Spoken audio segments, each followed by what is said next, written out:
So I put together some questions. Just I mostly what I want to learn from you guys is, just about how you got started, what you're currently doing, all that kind of stuff. The whole goal is for me to capture your story, all the things that you've done throughout the escape room's lifetime. Sounds like you guys have been doing this for a long time. Cool. So yeah, I think I saw that you guys started in 2014. But prior to that, what was it that introduced you to the world of escape rooms, and what's captured your attention about them? Well, in 20, in 2010, we bought a fun park with go-karts and bumper boats and mini golf. It had, I don't know, 15, 16 different activities. Those were the big ones. In 2013, friends of ours got hold of us and said, "Have you heard of an escape room? They just opened one up in Des Moines." Our fun park was up in Park Rapids, Minnesota. So we maintained our home in Iowa because fun parks only open in the summer. So we told our kids that if we bought it, we would keep them in school where they were in school and finish there. So we maintained our home in North Central Iowa. So the escape room that we played the first time in 2013 was in Des Moines. I forget the name of the company, but they're out of Milwaukee.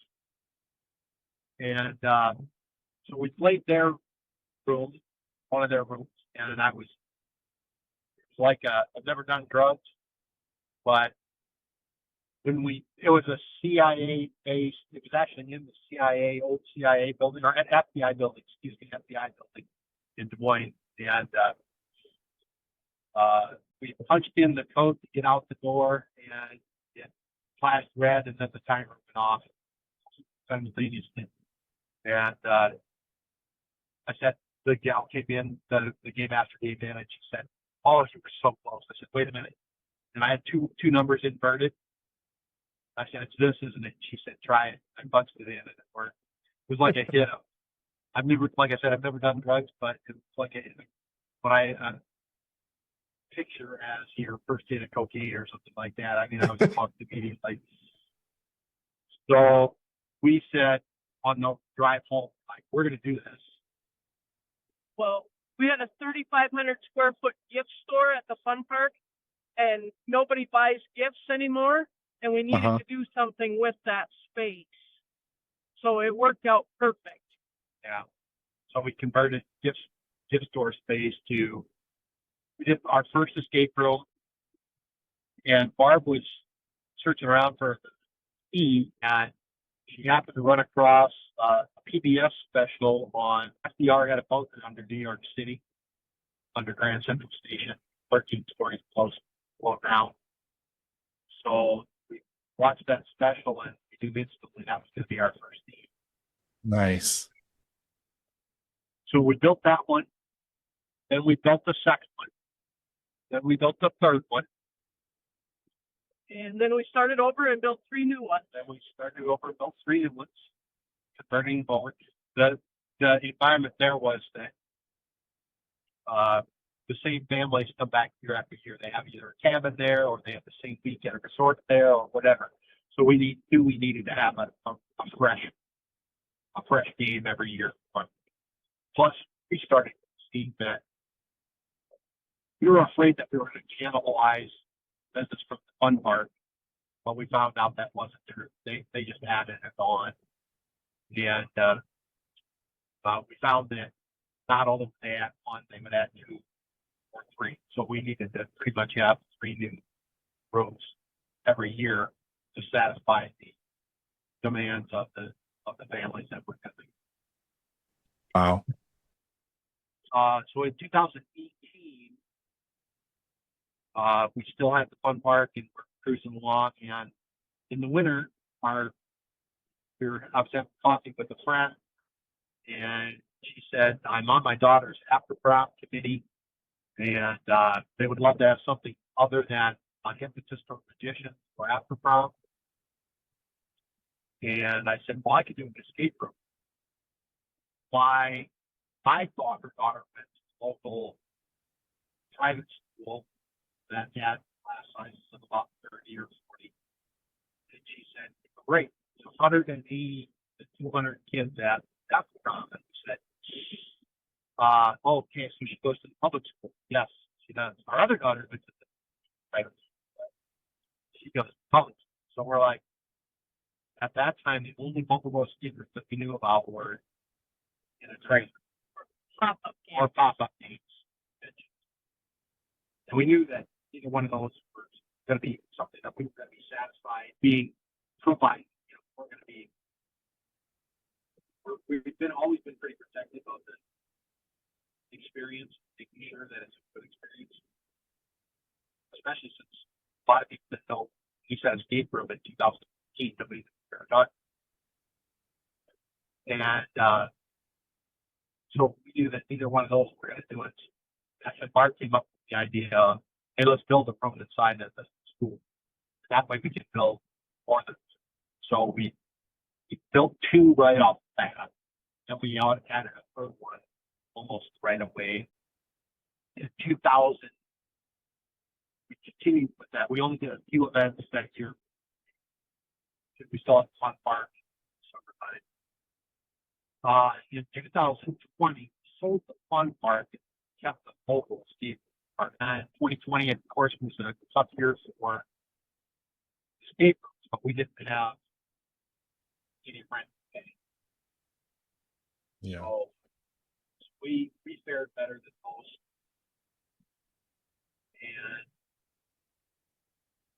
And we, after we sold the Fun Park, it just exploded in 2020 and 2021.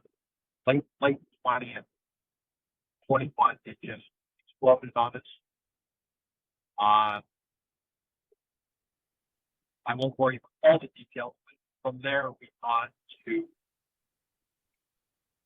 we remained based in Iowa and Minnesota mostly. To start with, we only had 3 mobile rooms. But then we started expanding, adding more rooms, adding more teams of people that work for us as far as game masters. And now we've expanded. Flash forward, we're now cover all parts of 12 states. Got about 13 or 15 teams, so at least 2 game masters per team. And we've also still design and make all of our because when we started at 14, there was no industry to hire someone to make it for us, so we were forced to do it ourselves. So we've just been comfortable always doing it ourselves. Barb designs, usually we'll toss around the ideas, agree on a theme, but she usually takes and runs with it, and I will make some of the props and things for it. But she's kind of in charge of driving behind the building of themselves. And so we have 26 rooms in inventory right now. And we're building number 27. And so our most recent expansion, we have a team in Oklahoma City that covers about a 3-hour, 4-hour radius of Kansas City, or from Oklahoma City. So into Kansas, Oklahoma, Texas, North Texas area. And we're hoping to develop a team. It looks like we're going to develop a team for the Dallas-based area that we're covering on itself. So growing as it naturally makes sense. And our game masters are just people that we run an ad and hire. They're all Personal contacts for people that we trust. So that's kind of how we started from the beginning and where we're at right now. So to give you a little insight on our rooms, when we had the Fun Park, we were on our second version of the FDR bunker. It was so popular, we didn't want to get rid of that theme. but we made a second version of it that was completely different. And we had people that would come from California or Vegas or whatever, where there's these really extravagant escape rooms. They ranked that room at one of their top 5. All right. So we had an entire wall that moved in that room. Wow. And this is still in a mobile room, right? No, that was a permanent room. That was the Okay. permanent. Got it. Now we do have the FDR bunker is a mobile room for us. The first version, the very first room that we built is now a mobile room. Got it. Okay. But it has a wall that moves as well. That's Even impressive. though we're mobile, we're still able to throw a few surprises in there and have some things that take people off guard. One of the things that, like, it's mobile, so it's got to be a little different. We can't have all the electronics and everything in the floors. Yeah. And the walls and the ceiling, but we do different things. So like one of our rooms is a toy collector, and in that room, to open something, you actually have to drive a little remote control car so that it can push things around and uncover how you get your next lock open. That's amazing. Yeah. So, we one of the challenges is to try to come up with something fresh and new. And we know that that's a good idea because we've had other people copy us now. Well, so our very first year in 2014, in 2015, we had some people play our FDR bunker, and they said, I said, got done. And said, well, did you enjoy the experience? And they said, no. I said, why? What happened? They said, all you did was copy the people in Fargo. Oh. I said, hang on a second. They're new this year. We've been open 2 years. Who copied who?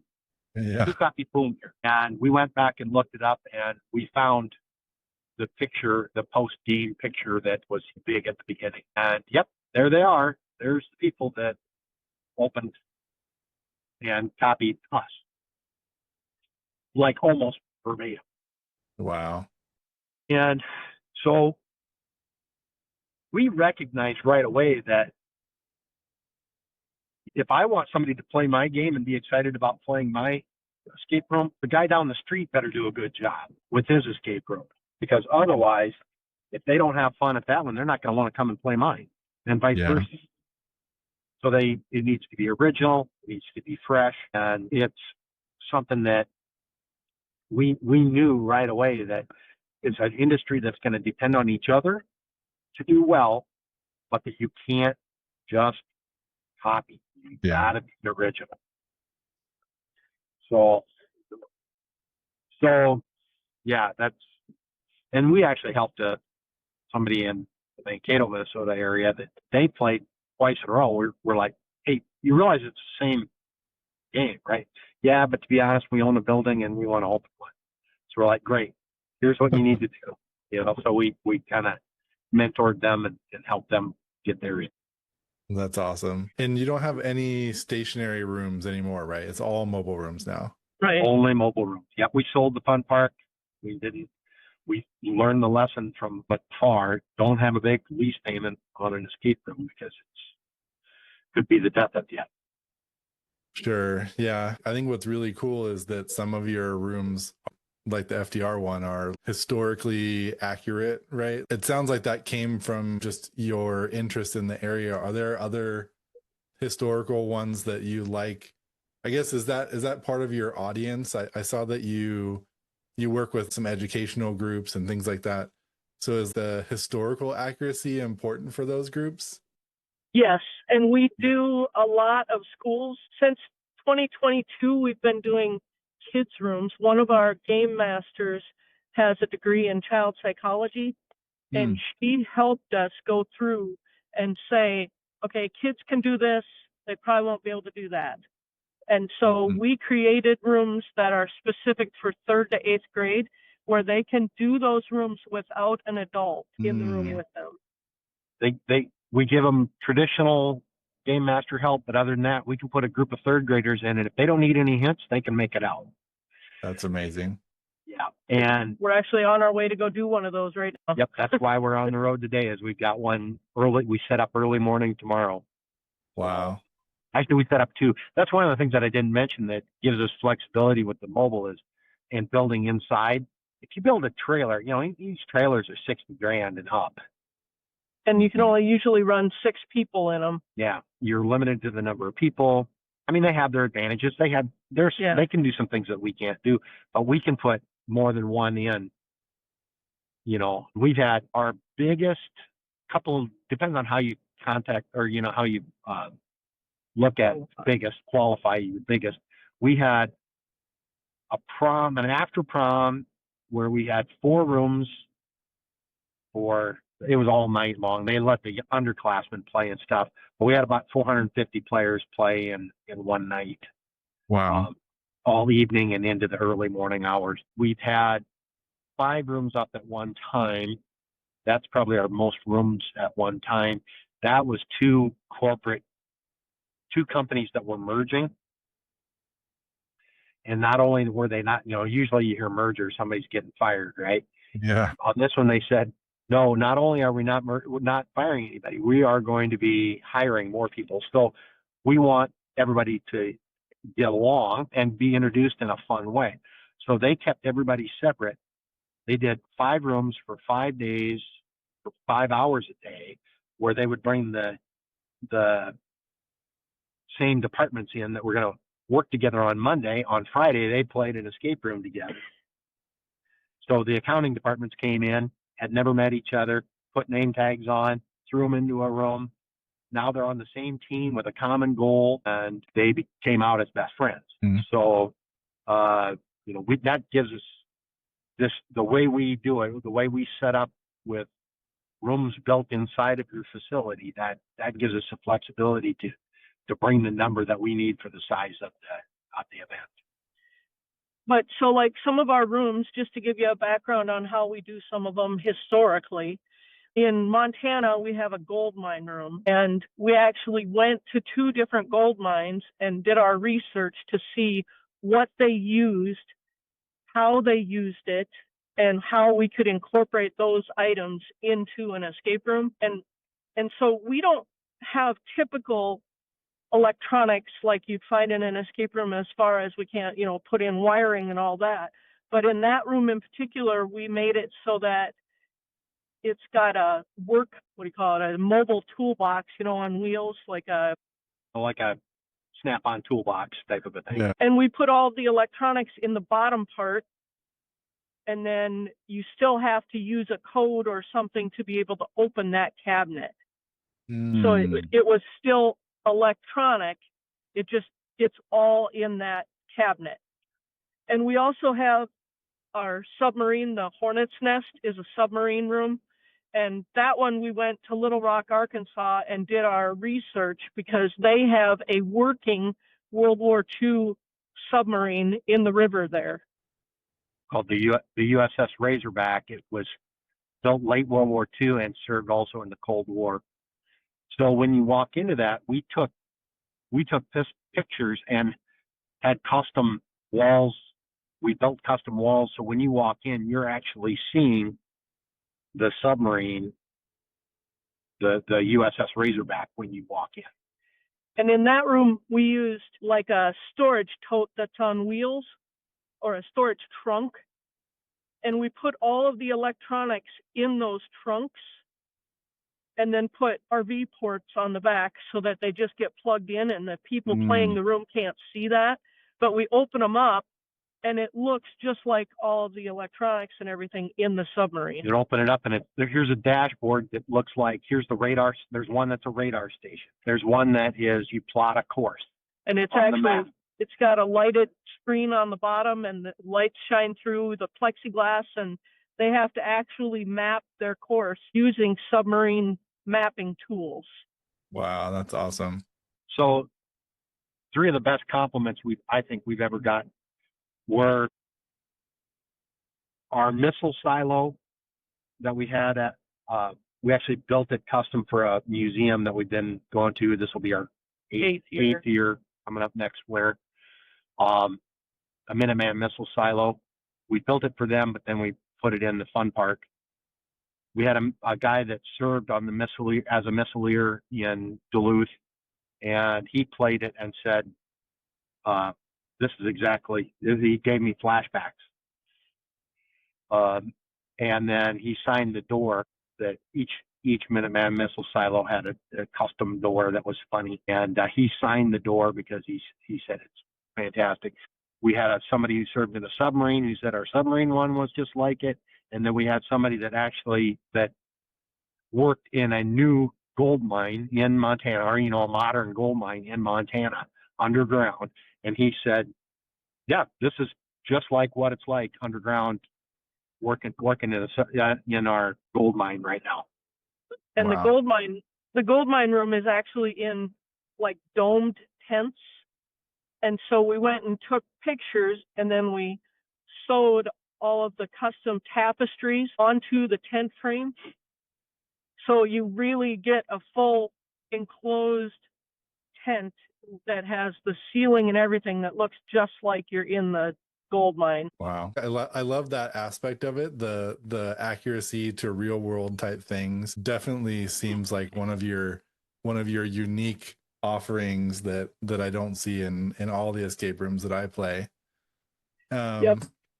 Given that you guys go out to places, so like either corporate or schools or whatever, most of the time, I love escape rooms, so I go out to them and I love every one of them for the most part because I just love puzzles and things like that. But I know there's in the people I talk to, there's some people who just get frustrated, or they're not good at sort of sideways thinking or whatever. And given that you're going out to places where you're going to see a wide variety of people, do you see people like getting frustrated or things like that are because of the kind of markets that you serve? Or like what kind of feedback do you get that is around people, or what could you tell people that to look for and behave like in an escape room that would help them not be frustrated? Well, my theory is that if it's not a little bit frustrating, it's not challenging enough for you. Sure. So you should experience or expect a little bit of frustration. But there's good frustration and bad frustration, and that comes from good game flow and bad game flow. We've played a couple of games at different locations that we were seriously frustrated because the game flow itself made no sense. Mm-hmm. Automatic clues that popped up on the screen that we were already past that point and caused confusion. So there's a difference between I should be stretched mentally on getting through it. Now, still, particularly because we're working with a lot of young kids, we need to make sure that we're providing a good first experience. But as far as the being frustrated, that's where when we use baby monitors to watch the players in our rooms, because they're mobile. Set up quickly. And we kind of watch if they're getting a little frustrated. We will do things where, if they need a free hint, we make them do things like, if at all possible, we relate a question to the room. So if they're playing the FDR bunker, we ask them, what was his wife's name or something like that. Or we can do things if there's nothing really relevant. We just say, can you do the chicken dance? And then we record it, and it's funny. Our emphasis is fun. Yeah. I tell organizers, there's a couple things that we do. I tell organizers, number one, that it's not an IQ test and it's not a job application. We're there to have fun. Yeah. And especially since we just came off of after prom season, like after prom and after graduation party season, where we just finished on Wednesday. We had 28 different events in different cities in a month and a half. And I tell people, the organizers, the parents that are organizing it, we say, listen, if it's difficult at 2 in the afternoon, it's going to be impossible at 2 in the morning. Right. So we just want to have them have fun. So whenever we build a new room, we only run it ourselves for the first dozen times or more. We don't hand it off to another team until we know, we watch, we see where there's appropriate levels of frustration. We watch, and for the most part, well, we have 26 rooms in inventory, but how many have we designed overall? We've designed about 32 rooms total. So compared to designing our first one, when there was no blueprint for escape rooms, we can anticipate and eliminate all the original problems that we dealt with back in 14. So it's a lot easier for us from the game flow and the fun aspect of things. It's a lot easier for us to build now. Now the challenge is coming up with something different. Mm-hmm. And so who do you find is your biggest kind of customer? Is it schools? Is it corporate events? Is it very, even across the board? It varies by season. Okay. Like spring, summer is 100% schools. I mean, we are. Well, spring is after prom and after graduation. And summer are really booked with school events for summer school, not summer school, but schools that do like daycare for kids that don't go to regular daycare. Yeah. A lot of community ed in this area have programs where you still drop your kid off like they're going to school, but summer camp or whatever they call it. But, and then in the fall, we get more into the corporate stuff because a lot of businesses do after summer corporate team building events. Okay. And then Christmas season, we do holiday parties. So it kind of flows that way, where starting in March all the way through August, part of September is schools. And then from there, we do mostly corporate events. Fairs and festivals and rodeos have become a big thing for us too, which we didn't really anticipate, and we didn't really actively go after that market. It just kind of happened and worked out for the most part pretty well. Every once in a while, we'll be at a fair that's not environmentally controlled, so it'll get a little warm sometimes, or humid or things like that.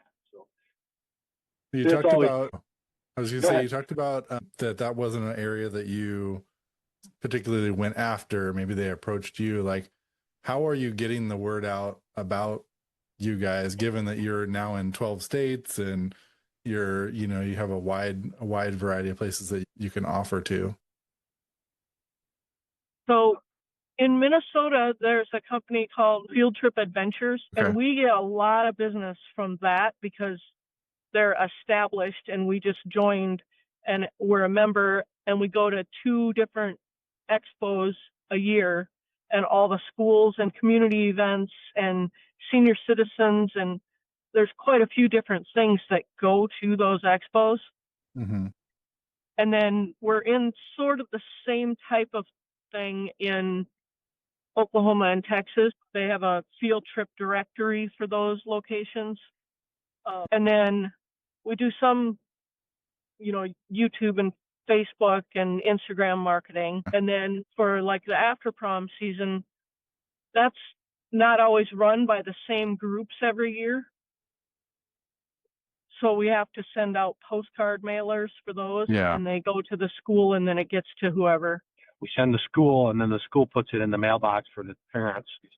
And the deal with that is now in the Iowa, Minnesota market, we don't really even have to send out postcards anymore, because last year we were completely booked by the end of December.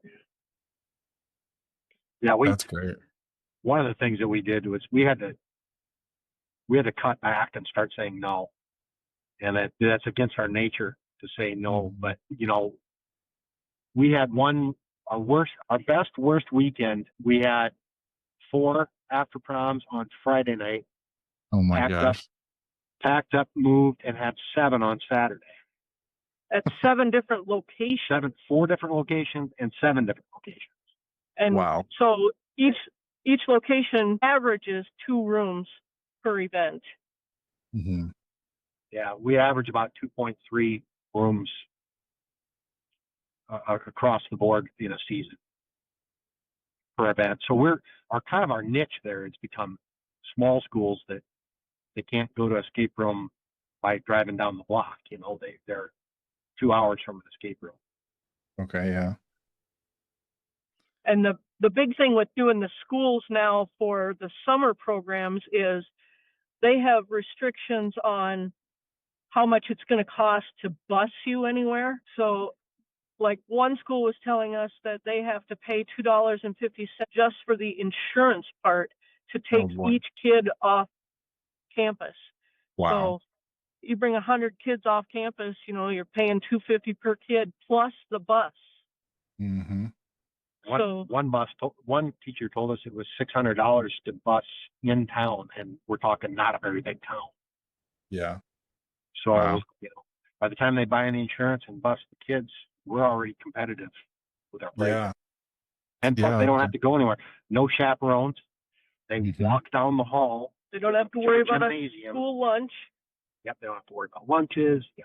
I mean, so there's a lot of advantages to having an inbound field trip like that.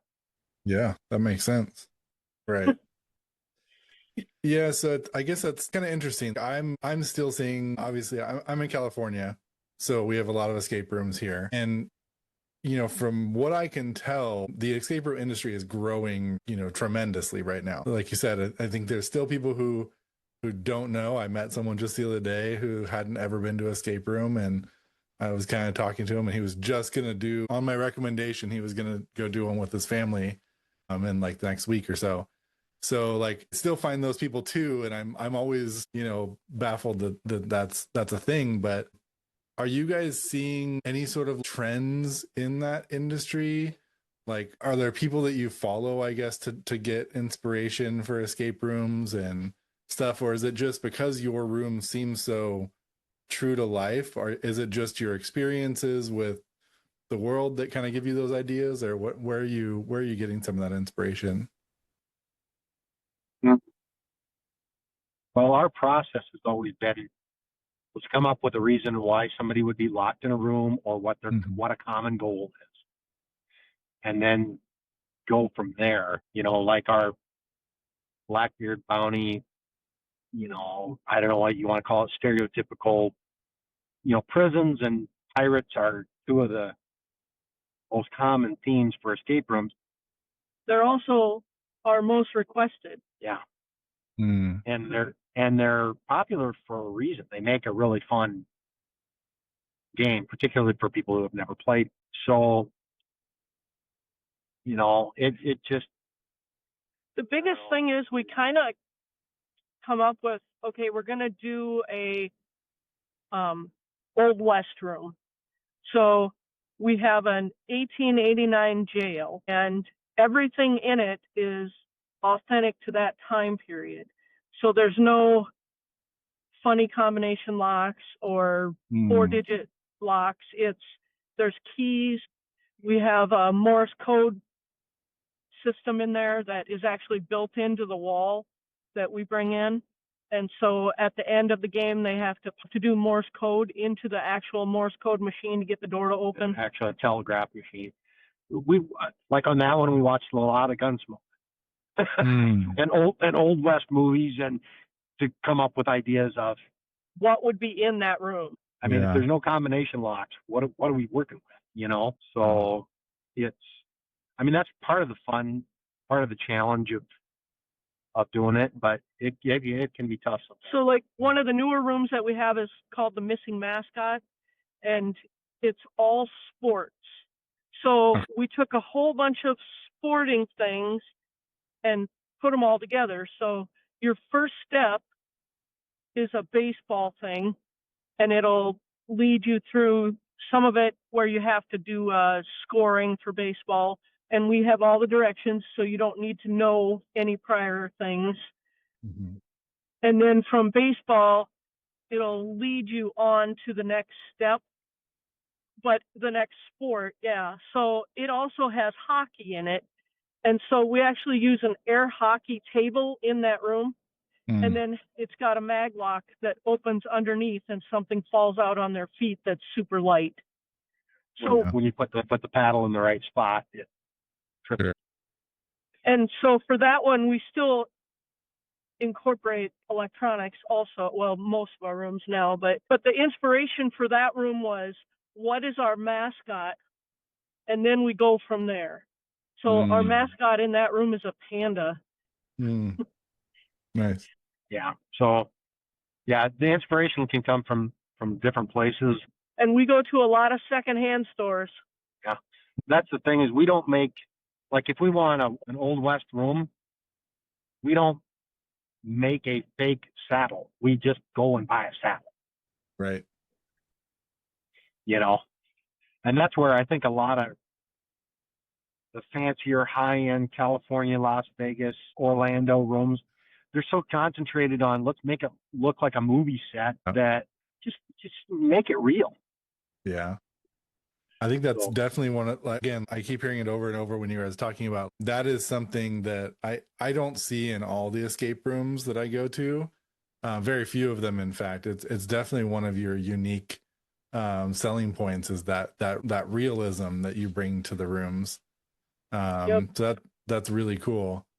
Do you, because you're mobile, one of the things I've been thinking about a lot with escape rooms is, when you have a brick and mortar and you've got, let's say, the room for 2 rooms in there, but you don't have room for another one, like you said before, at the amusement park, you had to constantly come up with new rooms to be there, because people would come back over and over.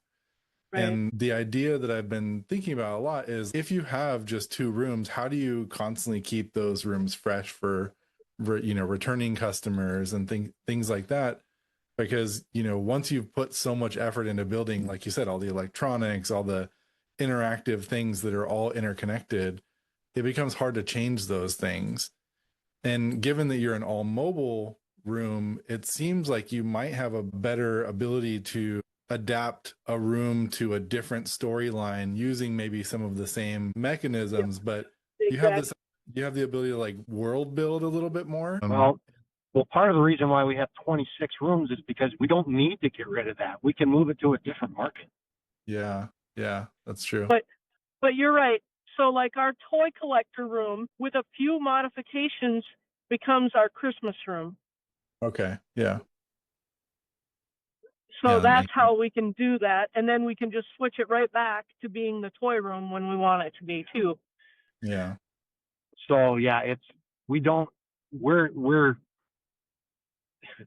have to shut down a room so that we can, remodel it, and it's going to be out of circulation for the next 6 weeks while you put in a new room. We don't have those kind of limitations. What we do is, when this room has played out its life expectancy, and we need to do something different in this market, we can move it to Montana, or we can move it to Texas, or we can move it, So it can have another life somewhere else.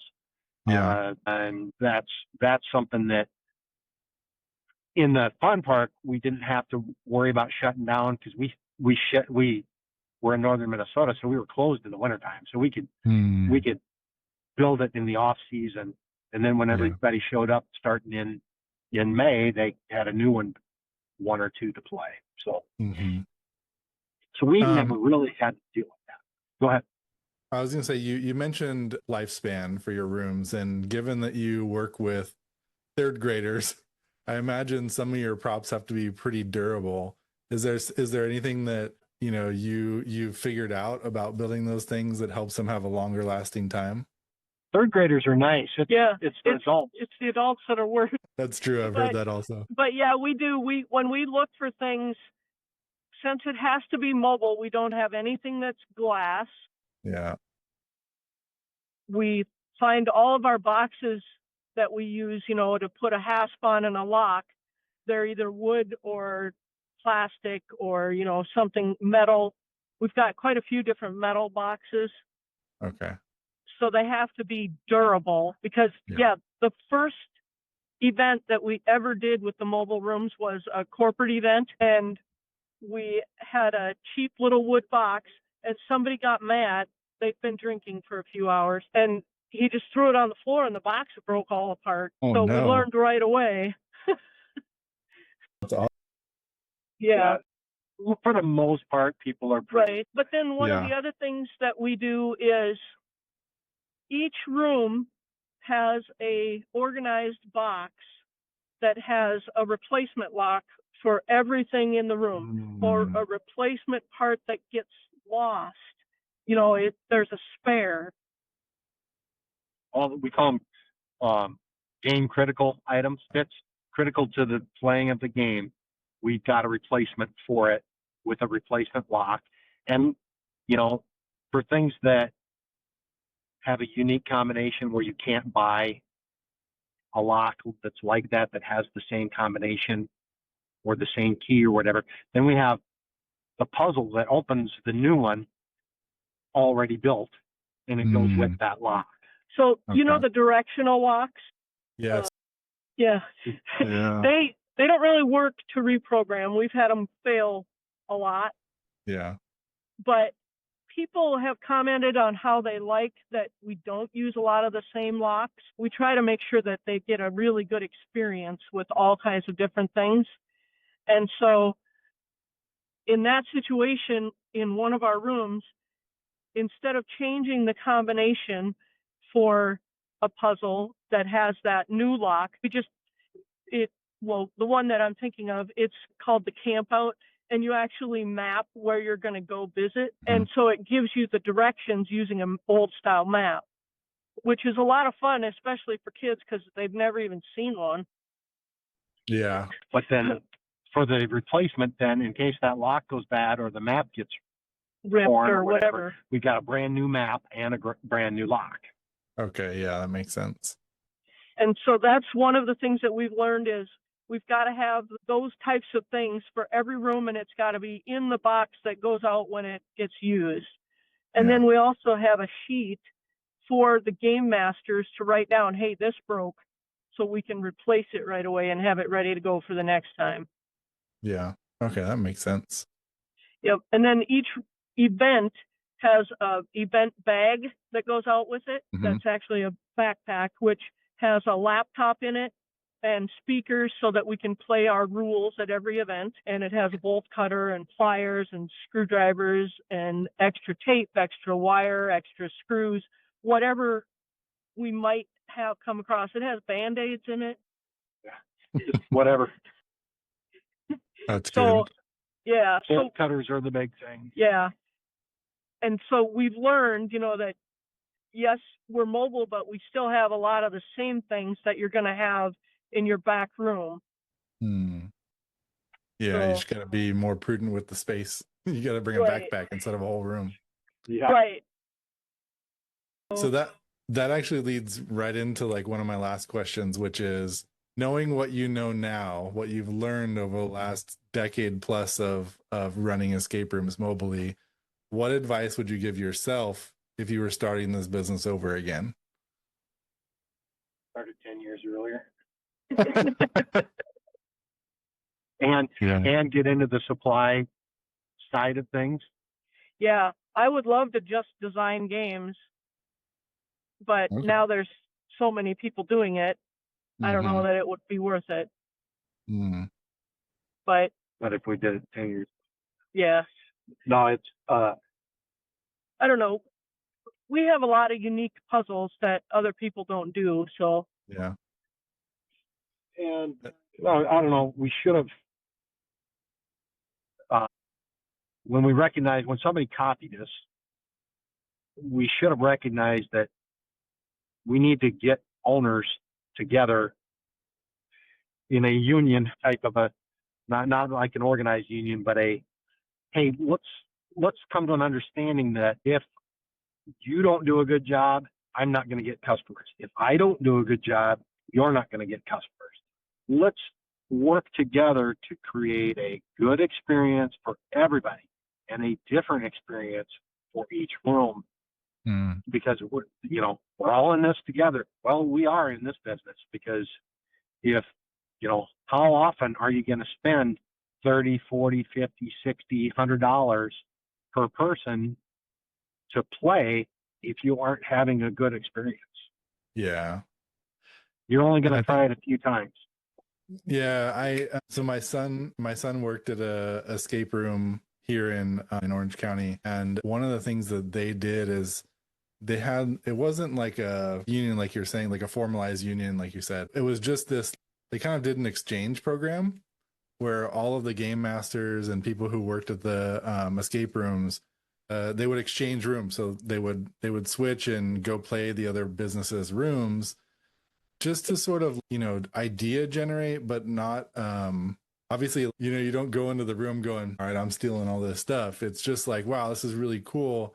How could we use a different kind of puzzle, or think outside of, what you might think from in terms of electronics or whatever. And I thought that was really neat from a community perspective. I think sharing is really important, and that openness. And also I think it gives you some, just like, you want to do right by the other people because you're both giving already, rather than just, I'm going to steal that idea cold and then just make it my own, Right.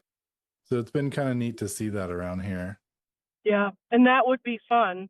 Yeah. And that's, And whenever we go do an escape room, we tell them, hey, we Yeah. own mobile escape rooms, Yeah. and we're not gonna copy anything. Yeah. We might get some other inspiration though, because yes, you did something that's really cool. Maybe we can incorporate that into a different type of puzzle that we use. And because we use things that George Washington used for secret messages. It's just that we use it different than he did. We go back and find different ways that they've done ciphers or something like that, Yeah. throughout all the years. Yeah. It's good to know that we're dependent upon each other like very few industries are. If the first escape rooms hadn't done well, there wouldn't have been an industry. Yeah. That makes sense. And so, like, when we had the fun park, we had a mini golf, and there's mini golfs everywhere, but they're all a little different. And that's the same type of deal with the escape rooms. Mm-hmm. Yep. I should also mention one other thing that we've been doing here lately is, since we're in the schools all the time, when schools call us, we've been getting calls to actually teach their, like, we have what they call J term here. It's either in January or June, where they have 3 weeks and the kids take an extra class. And they've been doing escape rooms, and they bring us in and we teach, and then they play an escape room, and then they build their own. Oh, that's awesome. Yeah, we'll be doing one in a few weeks where they're going to have us, they're going to play first, then learn, and then build. That's amazing. So we're going to, I'm going to run the room, and then Barb's going to take that group when they're done and say, okay, here's how you experience this because of this, and this is how we built that puzzle and the elements of it, the leap of logic and all this different stuff.